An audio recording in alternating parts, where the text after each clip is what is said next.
नमस्कार भाइयों और बहनों, मैं आप सभी के लिए वेद, ग्रंथ, शास्त्र, रामायण, कुरान, हदीस, बाइबल, देवी भागवत, महापुराण, गीता और उपनिषद जैसे पवित्र ग्रंथों की दिव्य वाणी को आवाज के माध्यम से प्रस्तुत कर रहा हूं। इन महान ग्रंथों और संतों की अमृतमयी बातों को सुनकर हम सभी अपने जीवन को एक नई दिशा दे सकते हैं। इसलिए कृपया चैनल को सब्सक्राइब करें, वीडियो को लाइक करें और अपने परिवार व मित्रों के साथ शेयर करें।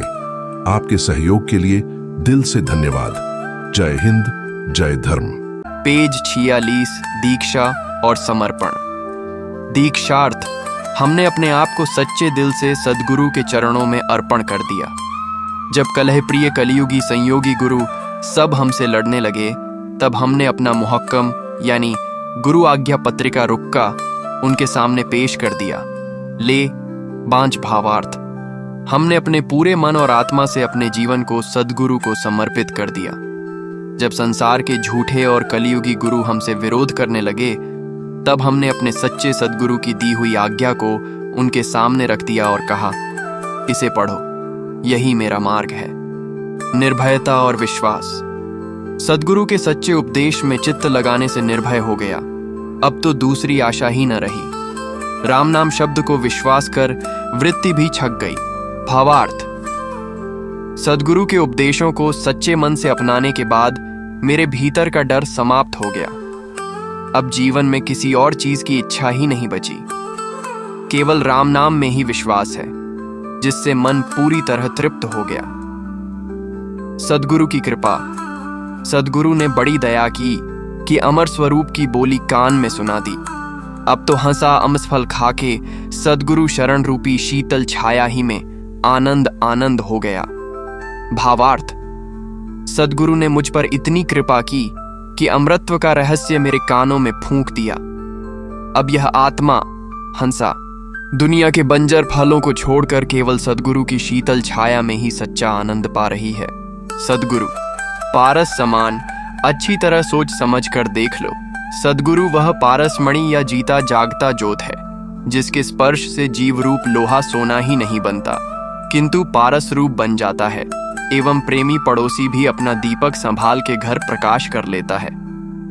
भावार्थ: गहराई से विचार करके देखो, सद्गुरु एक जीवित पारस के समान है। उनके संपर्क से आत्मा सिर्फ शुद्ध ही नहीं होती, बल्कि स्वयं तेजस्वी बन जाती है, और जो भी सच्चे प्रेम से उनकी शरण आता है, वह अपने जीवन को प्रकाश से भर देता है।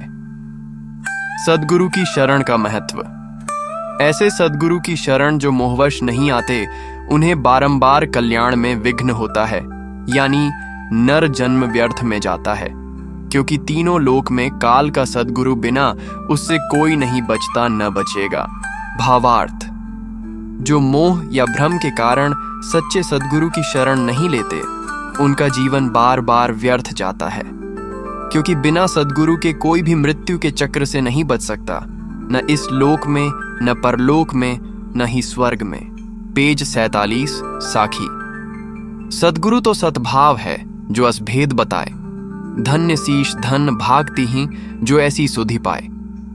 सरल भावार्थ: सच्चे सद्गुरु वही हैं जो परम सत्य का रहस्य बता देते हैं। जो शिष्य उस ज्ञान को समझ लेता है, वह और उसका भाग्य सचमुच धन्य हो जाते हैं, क्योंकि अब उसके जीवन में मुक्ति की राह में कोई रुकावट नहीं रहती। साखी: सद्गुरु हमसों रीझ कै कहियो एक प्रसंग, बरसै बादल प्रेम को भींज गया सब अंग।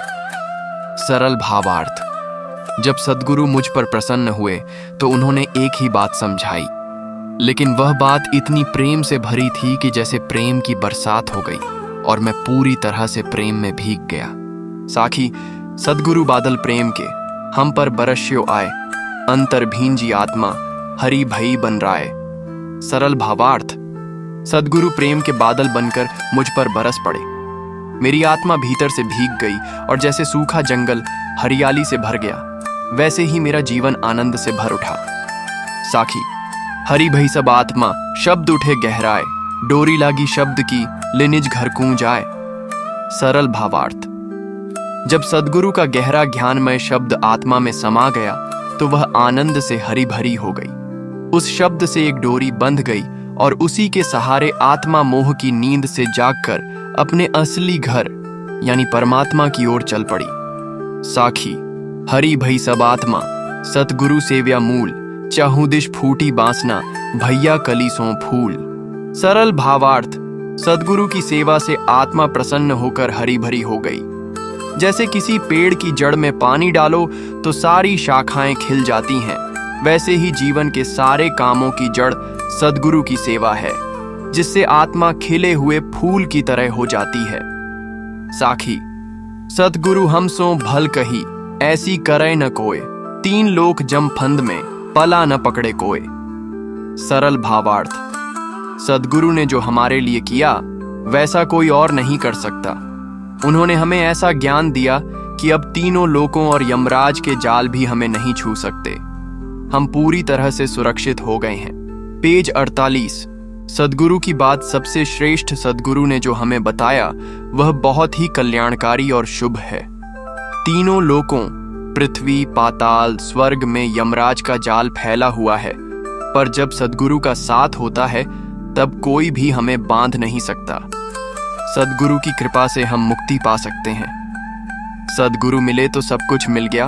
अगर सच्चे सदगुरु मिल जाएं तो समझो सब कुछ मिल गया। माँ बाप, बच्चे, रिश्तेदार तो हर किसी के पास होते हैं, लेकिन सदगुरु तो दुर्लभ हैं। जो सदगुरु का ज्ञान पा लेता है वो सच में सबसे धनी होता है।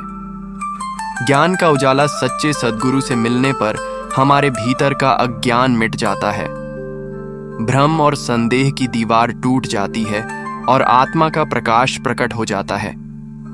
तभी समझो कि सदगुरु से मुलाकात हुई है। आत्मदृष्टि और सतगुरु वह होता है जो आत्मा का साक्षात्कार करा दे। इंद्रियों, आंख, कान आदि से आत्मा को नहीं जाना जा सकता। उस दुर्गम रास्ते पर चलने का मार्ग केवल सतगुरु ही दिखा सकता है। बिना गुरु के आत्मा का सच्चा स्वरूप नहीं दिखता। सदगुरु की कृपा से परिवर्तन जब सदगुरु कृपा करते हैं तो मन की दिशा बदल जाती है। कबीर कहते हैं, मन ही नहीं पांचों इंद्रियां भी उलटकर आत्मा की ओर चल पड़ती हैं। तभी हम उस अनोखे निराकार परमात्मा का अनुभव कर पाते हैं। जो गुरु की नहीं माने, अगर कोई व्यक्ति सदगुरु की बात को नहीं माने और अपने ही मन की उलटी सीधी धारणाएं बनाए रखे तो उसकी मदद कौन करेगा। कबीर कहते हैं, जब मन ही किसी और मत में डूबा हो तो उसे सच्चाई समझाना मुश्किल है। भाव ये पद हमें बताते हैं कि सदगुरु का मिलना दुर्लभ है, पर जब वह मिल जाते हैं और हम उनकी बात को दिल से मानते हैं तो आत्मज्ञान का प्रकाश हमारे भीतर जग उठता है। सदगुरु की कृपा से ही भ्रम मिटता है, आत्मा का साक्षात्कार होता है और मुक्ति का मार्ग खुलता है। पेज 49। साखी सदगुरु अमृत बोइया, शिश खारा है जाए, राम रसायन छाड़ी कर आग धतूरा खाए। सरल भावार्थ, सदगुरु ने तो ज्ञान और प्रेम रूपी अमृत बीज हमारे दिल में बो दिया है, लेकिन अगर शिष्य खुद खारा, कटु है, यानी उसका मन अहंकार, संदेह और वासनाओं से भरा है, तो वह उस अमृत का स्वाद नहीं ले पाता। वह राम नाम के अमर रस को छोड़कर जहरीली इच्छाओं, आग धतूरा का स्वाद चखता है। भावनात्मक अर्थ, सच्चा प्रेम और राम नाम की मिठास हर किसी को नहीं मिलती। उसके लिए मन को पवित्र बनाना पड़ता है, वरना ज्ञान तो पास होते हुए भी जीवन में अंधकार छाया रहता है। साखी सतगुरु महल बनाइया, प्रेम गिलावा दीन, साहिब दर्शन कारणे, शब्द झरोखा कीन। सरल भावार्थ, सदगुरु ने प्रेम और भक्ति से एक दिव्य मंदिर बना दिया है जिसमें मालिक परमात्मा के दर्शन हो सकते हैं, और उस दर्शन के लिए एक खिड़की भी दे दी। वह खिड़की है शब्द। भावनात्मक अर्थ, अगर तुम प्रेम से भरे हो और सदगुरु के दिए हुए शब्दों, भजन, उपदेश, मंत्र की खिड़की से झांकोगे तो तुम्हें परमात्मा के दर्शन हो सकते हैं। वह सामने ही है, बस श्रद्धा और प्रेम से देखना है। साखी सतगुरु तो ऐसा मिला, ताते लोह लोहार, कसनी दे कंचन किया, ताय लिया तथसार। सरल भावार्थ, सदगुरु तो ऐसे मिले जैसे लोहे को पीट कर सोना बनाने वाला लोहार। उन्होंने मेरे जैसे कठोर और अशुद्ध मन को तपाकर, कसकर सोने जैसा शुद्ध बना दिया। भावनात्मक अर्थ: जब जीवन बिखरा हुआ हो, मन अशांत और मलिन हो, तब सद्गुरु की कृपा उसे नया रूप देती है, सच्चा स्वरूप जो आत्मा का सार है। सद्गुरु मिल जाएं तो पत्थर भी पारस हो जाता है। साखी सद्गुरु के उपदेश का सुनिया एक विचार, जो सद्गुरु मिलता नहीं जाता जम के द्वार। सरल भावार्थ: सद्गुरु का उपदेश अगर एक बार भी ध्यान से सुना जाए तो जीवन बदल सकता है, लेकिन जिसे सच्चा सद्गुरु नहीं मिला वह अंत में यमराज के द्वार पर जाता है। भावनात्मक अर्थ: जीवन में मार्गदर्शन न हो तो भटकाव तय है। सद्गुरु वह दीपक हैं जो मृत्यु और अंधकार से बचाकर परम सत्य की ओर ले जाते हैं। उनका अभाव मृत्यु की ओर ले जाता है। साखी जम द्वारे में दूत सब करते ऐंचा तान, उनते कभू न छूटता फिरता चारों खान। सरल भावार्थ: यमदूत वहां कष्ट देते हैं और जो व्यक्ति उन्हें भोगता है वह उनसे कभी नहीं छूट पाता। वह बार बार 4 प्रकार की योनियों, जीव जंतु, पक्षी, मानव आदि में घूमता रहता है। भावनात्मक अर्थ: बिना ज्ञान और भक्ति के जीवन जन्म और मृत्यु के चक्र में ही फंसा रहता है। वह कभी शांति नहीं पाता, क्योंकि उसकी आत्मा को राह नहीं मिली। साखी चारी खाने में भरमता, कभू न लगता पार, सो फेरा सब मिटी गया सद्गुरु के उपकार। सरल भावार्थ: जो आत्मा चारों योनियों में भटक रही थी उसे कभी भी मुक्ति नहीं मिल रही थी, लेकिन जब सद्गुरु का साथ मिला तब सब भटकाव मिट गया और वह पार हो गई। भावनात्मक अर्थ: सद्गुरु की कृपा से ही आत्मा को सच्चा घर मिलता है, परमात्मा का सान्निध्य। जीवन मरण का बंधन तब समाप्त होता है। गुरु ही वह नाविक हैं जो भव सागर पार कराते हैं। पेज 50 पद। हम जीवन में वैसे ही भटकते रहते हैं जैसे रहट की घड़ियां लगातार घूमती रहती हैं लेकिन कहीं पहुंचती नहीं। पर जब सच्चे गुरु का साथ मिला तो जीवन का सारा चक्कर, सारा भटकाव एक ही बार में खत्म हो गया। भाव: जीवन में सद्गुरु का मिलना दुर्लभ सौभाग्य है जो हमें सारे जन्म जन्मांतर के फेरों से मुक्त कर देता है। पद: मैं तो अंधे की तरह लोक लाज और वेदों की रस्मों के पीछे भाग रहा था। तभी रास्ते में सद्गुरु मिल गए और उन्होंने मेरे हाथ में ज्ञान का दीपक थमा दिया। अब तो मुझे अपने असली घर, आत्मिक शांति की राह का रास्ता दिख गया। भाव: सद्गुरु की कृपा से हमें वह ज्ञान मिलता है जिससे हम मोह माया के अंधकार से बाहर निकलकर आत्मा की ओर बढ़ते हैं। पद: सद्गुरु ने मुझे ऐसा दीपक दिया जिसमें तेल भी भर दिया और बाती भी लगा दी। इस दीपक की रोशनी में मैंने ऐसा सौदा कर लिया कि अब इस संसार के बाजार में दोबारा लौटने की जरूरत नहीं। भाव: सद्गुरु से मिला ज्ञान और प्रेम इतना पूर्ण होता है कि वह जन्म मरण के चक्र से हमेशा के लिए छुटकारा दिला देता है।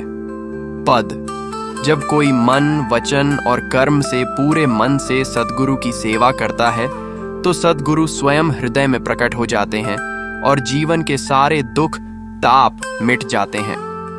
भाव: सच्ची श्रद्धा और सेवा से सद्गुरु जीवन को प्रकाशित कर देते हैं और हमें अंदर से मुक्त कर देते हैं। पद: हे मानव, अब इस दुर्लभ मनुष्य जीवन को व्यर्थ मत गंवाओ। सद्गुरु की सेवा करो और झूठे वर्ण, आश्रम और समाज के अहंकार को त्याग दो। केवल पूर्ण सद्गुरु की भक्ति से ही परम सत्य मिलता है। भाव: यह मानव जीवन अनमोल है। सद्गुरु की सेवा से ही मोक्ष संभव है, बाकी सब माया है। पद: जो व्यक्ति पूरी श्रद्धा से मन, वचन और कर्म से सद्गुरु की सेवा करता है उसे सद्गुरु की शरण मिल जाती है और वह अपने जीवन का सच्चा उद्देश्य पा लेता है। भाव: सद्गुरु की शरण में जाने से जीवन की हर समस्या का समाधान और आत्मिक संतोष मिल जाता है। गुरु भक्तों, आप सभी की सेवा में मैं साखी ग्रंथ की संपूर्ण कथा सुनाने जा रहा हूं। यह कथा केवल शब्द नहीं बल्कि हमारे जीवन को दिशा देने वाली अमूल्य शिक्षाएं हैं। कृपया आप सभी कमेंट के माध्यम से बताएं कि इसके पश्चात आप कौन सी कथा सुनना चाहेंगे। आपकी सेवा में सदैव समर्पित हूं। धन्यवाद। जय गुरुदेव।